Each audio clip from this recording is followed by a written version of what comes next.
Para continuar el día de hoy vamos con el tema que corresponde, que sería la parte de la serie eritroide, pues a cargo de mi persona, Luis Carlos Properrio, que soy residente de cuarto año de oncohematología pediátrica. Entonces, los temas para tratar el día de hoy van a ser la parte de la fisiología y la bioquímica, 2, la parte del volumen sanguíneo del recién nacido y el niño, 3, el eritrocito circulante, 4, la parte de la estructura, función y vías metabólicas, y como quinto ítem, la parte de la membrana celular. Entonces, para hacer una breve introducción, recordamos que la parte de la serie eritroide se desarrolla a nivel de la médula ósea a partir de las células hematopoyéticas, células madres hematopoyéticas. Estas van a abarcar diversas fases, las cuales van a comprender desde la parte del proeritroblasto hasta llegar por la parte final, que sería la parte del eritrocito maduro. Se dice que cada segundo se generan aproximadamente 2 millones de eritrocitos a nivel del cuerpo, y con una producción diaria que se estima de los niveles de Matías aproximadamente de 2.500 millones por kilogramo de peso de la persona. Entonces, como ya habíamos mencionado previamente, pues en las presentaciones anteriores habíamos conversado que, pues dividiéndolo un poquito por la parte de meses, diríamos que en los primeros meses de vida, principal encargado va a ser la parte del saco vitelino de la producción de la parte de la hematopoiesis. Después del segundo mes, bueno, en el mes 1 ingresa el hígado también como productor, y más adelante se va a unir la parte de la médula ósea. Va a ser un proceso donde cada uno va a tener como una fase de dominancia, inicialmente el saco vitelino, después la parte de la médula ósea, y posterior a la fase del nacimiento ya se va a diversificar un poquito más con la parte que son las vértebras, el esternón, la tibia y las costillas como tal.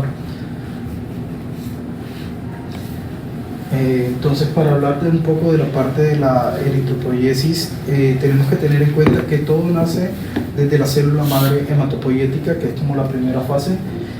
Posterior a esto, ella va a dar origen a la parte de la que vendría siendo las células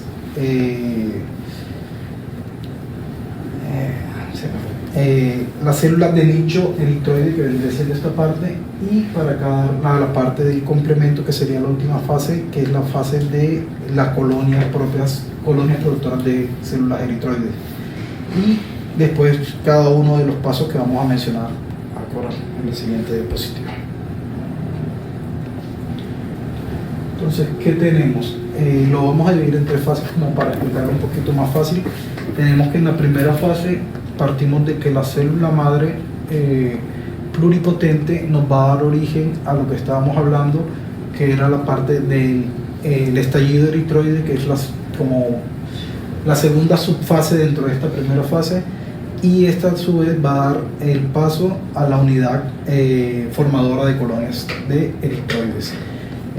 Estas toman la importancia haciendo el primer ciclo, que nos va a dar la diferenciación de las fases de los grupos de eritroides como tal, que sería la segunda fase. En esta segunda fase tenemos que las células precursoras, partiendo desde el proeritroblasto, como mencionábamos ahorita, nos va a dar origen a las diversas células, que en este caso sería el eritroblasto basófilo. A su vez puede ser también, este va a dar al eritroblasto policromático, y este como último va a dar su siguiente nicho a la parte del eritroblasto ortocromático. En esta fase se tiene la particularidad que va disminuyendo la célula de tamaño y se va generando una concentración de hemoglobina como tal, la cual va a ser de manera progresiva y gradual. O sea, desde la fase del proeritroblasto tiene un tamaño mucho mayor que la fase final de este ciclo, que sería la parte del eritroblasto ortocromático. Y por último, la tercera fase de este ciclo, que la tenemos que ya cuando pasamos del desarrollo eritroide, que implica la maduración propiamente del reticulocito, para convertirse en la parte del eritrocito maduro. En este ya empieza a adquirir, ya adquiere, la parte de su forma, que va a ser una de característica bicóncava, y van a tener una remodelación continua. Van a estar pues ligadas o determinadas de su clonalidad, van a estar regulados por la parte de los macrófagos. Cada 120 días se dice que dura todo el periodo de los 3 ciclos o de las 3 fases que estaba mencionando previamente. ¿Y el mínimo de divisiones cuántas serían entonces? ¿Divisiones? ¿Divisiones clonales? No. Desde el brote o estallido hasta donde ya no se divide. ¿Eso tiene cuántas? 1, 2, 3, 4, 5, 6, 7 fases. Arriba dice que los brotes o estallidos se dividen de 11 a 12 veces. Okay. Son la mínima 11. Y luego 2 a 3 las divisiones. colonias de 2 a 3 divisiones. De 2 a 3, sí. Pónganle ahí que van 14. Y 4 hasta el estadio de policromato clínico. Sí. Entonces aproximadamente de 15 a 18 divisiones. ¿Sí? Muy importante ese último dato que pones abajo. Cada prolitroblasto produce de 16 a 32 retículos. Por eso tantos millones que si ahorita nos damos estamos produciendo diariamente.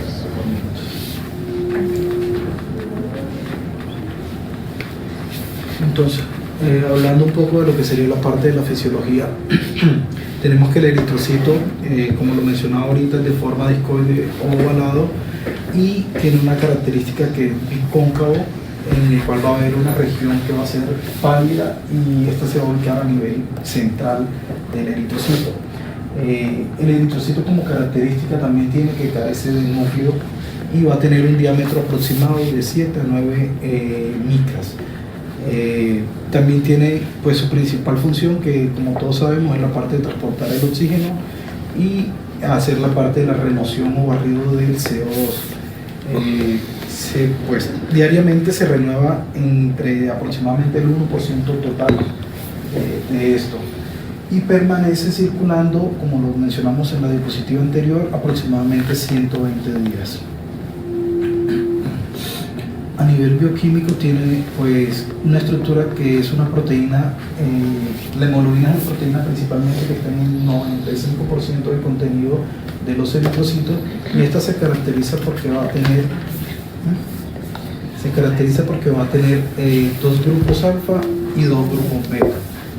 Estos grupos, aparte de esto, van a estar compuestos, aparte de estas cadenas alfa y beta, va a tener los 4 grupos hemo, que serían estos de acá, y cada uno tiene como función esta parte de la unión con la parte de hierro para que ayude o promueva la parte de transporte del oxígeno.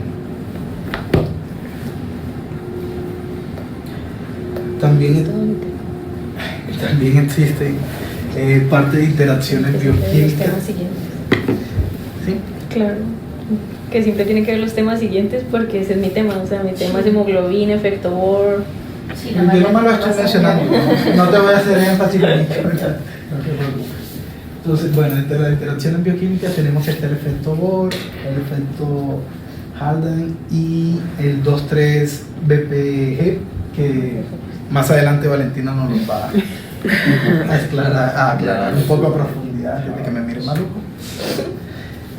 Bueno, siguiendo con un poquito la parte de lo que es la cinética del eritrocito o de los eritrocitos, tenemos que este va a depender de varios factores como son el sexo, la edad, la ubicación geográfica. Tenemos que en recién nacido pues la hemoglobina va a variar de 18 a 20 grados por decilitro. Ya cuando tienen edades superiores a los 3 meses ya puede estar en un descenso con relación a la previa, que va de 10 a 11 grados por decilitro.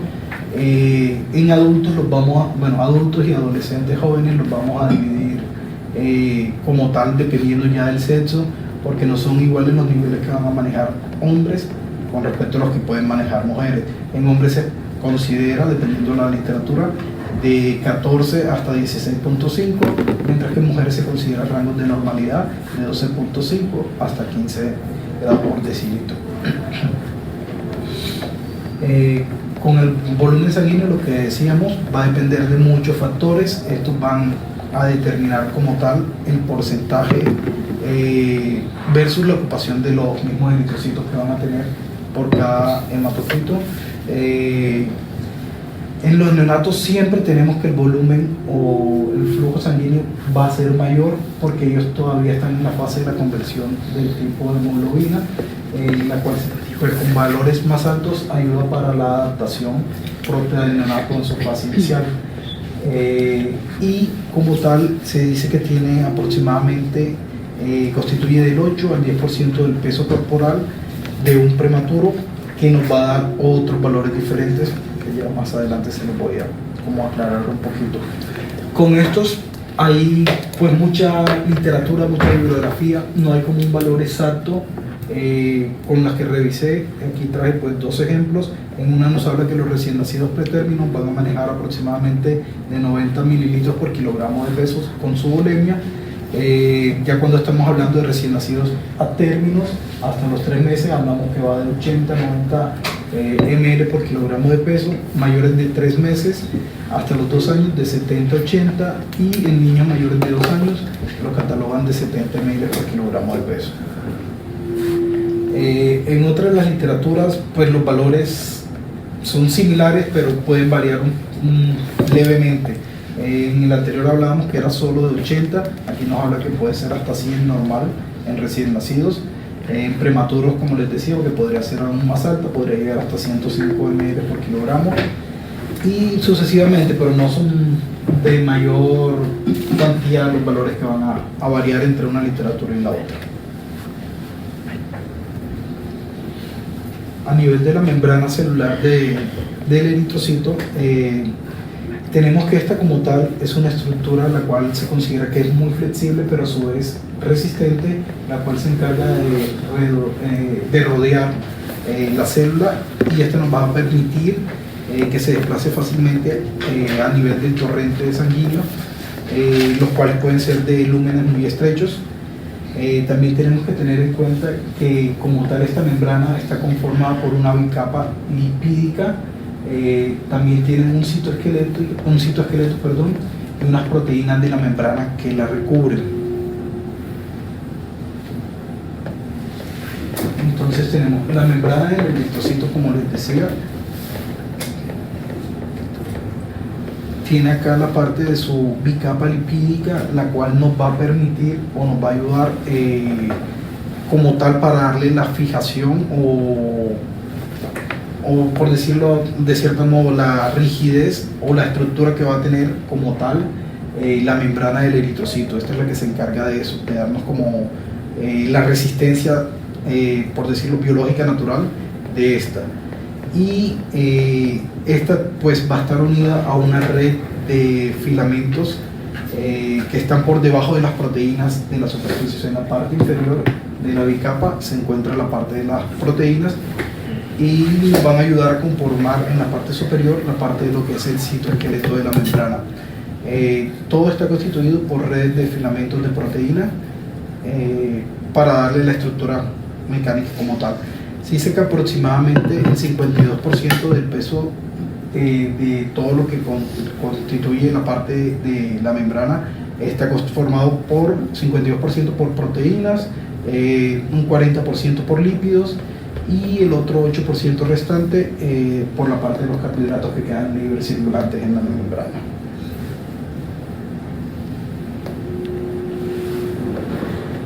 Entonces, como lo mencionamos, los principales componentes de la membrana tenemos que, pues, por pantalla serían la parte de las proteínas, posteriormente la parte de los lípidos.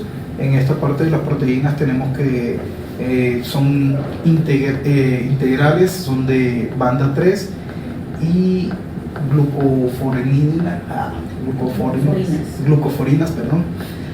También tenemos que a nivel de la parte periférica está lo que es la espectrina, la actina y las proteínas 4.1. Con respecto a los lípidos tenemos que está el colesterol no estratificado, la parte de los fosfolípidos y pues de cómo se van a distribuir en los porcentajes de cada uno de estos.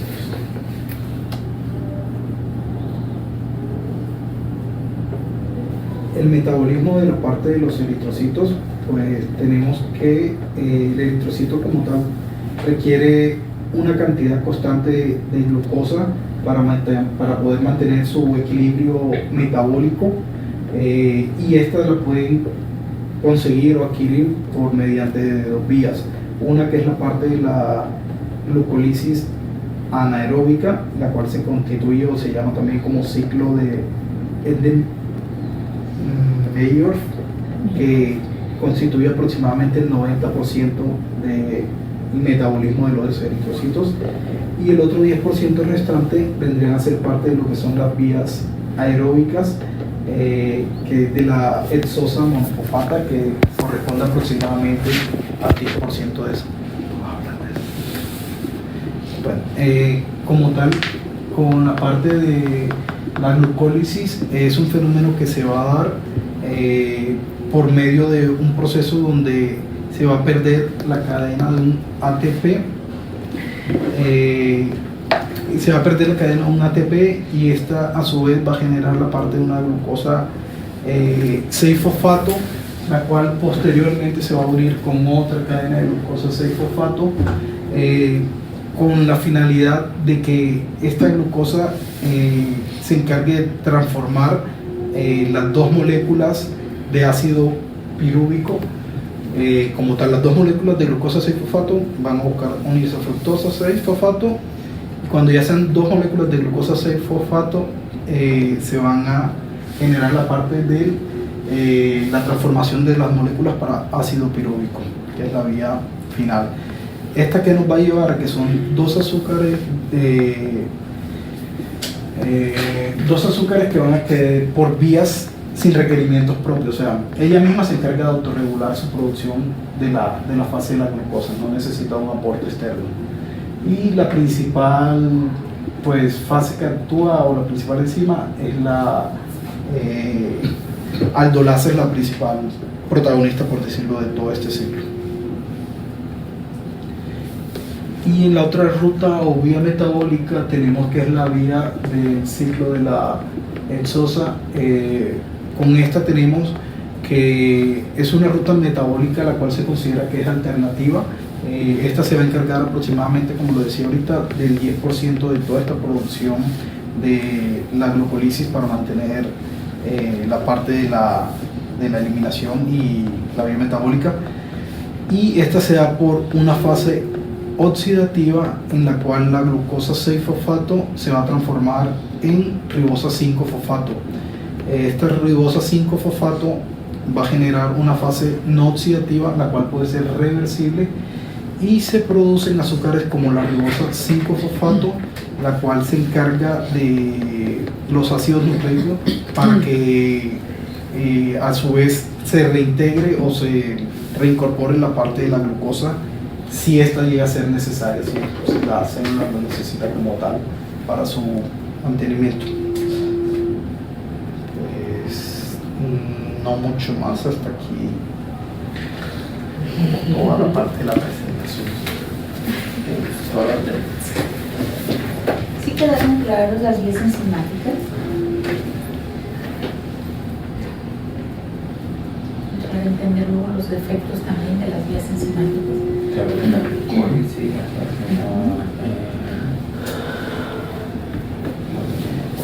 Es que son una aerobia y una exosa. La de la glucólisis, lo que decía Félix, que es el 90%, que es como la principal, por decirlo así. Es la de Eden-Mayer, como la que más revierte importancia. Pues en esta, como haciendo el resumen, es la pérdida dentro de la fase de la glucosa. Va a perder inicialmente la parte de un ATP para convertirse en glucosa 6-fosfato. Esta glucosa 6-fosfato, por la acción enzimática, se va a convertir en fructosa 6-fosfato, y esta va a continuar su ciclo a fructosa 1,6 bifosfato. Aquí ya están uniéndose los dos fosfatos previos que habían adquirido. Aquí la dihidrocetilina va a generar también la vía para que el glucoaldehído la transforme nuevamente pues y sigue todo como todo el proceso, todo el paso hasta llegar a la fase final, que es la formación del piruvato para hacer los reservas. Los pacientes que tienen deficiencia de piruvato sinasa, ¿cuál de las dos vías es la que estaría afectada? ¿Y qué Pues, tan grave tendría que ser la anemia en este caso? En este caso estaría la que está afectada, que es la de Endermery. Porque es Que es el paso de fosfopiruvato a piruvato. Exacto, porque La su producto final deficiencia es de glucosa piruvato. 6-fosfato de cilogenasa. Esa podría actuar en las dos, porque en las dos está la glucosa 6-fosfato involucrada. Acá. Tiene el paso de la glucosa 6-fosfato. Muy bien. Sí, Ya que mencionas ahí los cuerpos de Heinz, ¿a qué te refieres? Ahí dice cuerpo de Heinz. No, oxidante. Abajo del oxidante. ¿A qué me refiero? Que es uno de los productos como que quedan de dicho proceso de la vía metabólica, por decirlo así. Entonces todos los eritrocitos presentan cuerpos de Heinz. ¿O en qué Esto- condiciones se ven los eritrocitos? ¿En qué pacientes o en qué entidades o situaciones especiales se ven cuerpos de Heinz? En el déficit de glucosa 6-fosfato de cilogenasa se ven cuerpos de ¿En quién más? En las talasemias también se pueden ver cuerpos de Heinz. O sea, todo lo que implique que se desnaturalice la hemoglobina y se precipite genera cuerpos de Heinz. ¿Y qué implicará entonces la desnaturalización de la hemoglobina? Exacto. Muy bien. ¿Alguna duda o algún comentario, chicos? ¿Queda claro este repaso de temas? ¿Seguirías tú, Val? Sí, Sí, ¿verdad? sí, yo tengo todo lo de la hemoglobina. Y ya lo pongo yo. Muy bien. Ah, bueno, y degradación del eritrocito para terminar. Perfecto. Muy bien, pues si no hay más comentarios, les da tiempo de incluso participen. Metabolismo. Los que ya van a empezar con patologías van a empezando a buscar caso clínico de acuerdo a la exposición que les toca.